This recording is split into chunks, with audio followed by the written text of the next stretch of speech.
Today we have a DMD North tablet, and you might be wondering, can you pair this up with a helmet communication device like a Sena, a Cardo, or in our case today we have a Foresight smart helmet. You want to be able to listen to your music from your DMD North tablet through your helmet communication device. So today we're going to show you how you can pair it up and the steps that you'll need to take to make this possible. My name is Alex at Accessories International. We've been doing this for over 25 years. We're in Miami, Florida here in the United States. We use the products, we sell the products, and we support the products on a regular basis. If you have any questions at all about this, you can give us a call, 786-242-5400. Let's show you how to pair this up. So the first thing you want to do on your actual helmet communication device, you want to make sure that it's powered on and that it's seeking Bluetooth connection. So you may have a Bluetooth pairing mode that you can set your helmet communication device on so that it's seeking out new Bluetooth connections. And if that is the case, you're going to want to do that. For us, we just want to make sure that our helmet is powered on, and once that is on, it's going to automatically start sending out the Bluetooth connection so that we can now find it on the North tablet. Once we have it in that Bluetooth pairing mode, we're now going to jump over to our DMD tablet. So now coming over to our DMD tablet,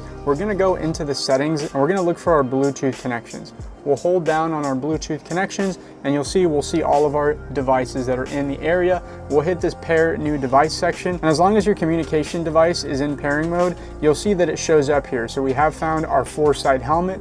We'll accept the prompt here and hit pair. And now we have our helmet paired up with our DMD tablet. And from there, you can test whatever music platform you're going to be using. In our case, we'll go ahead and go to a YouTube and we'll just test a video and make sure we can hear it from our device, which I can confirm we are good to go. And that is how you pair a DMD device to a helmet communication device. Thanks again for tuning in. If you found any value in this video, give us a like. And if you're interested in more DMD content, subscribe to the channel for more.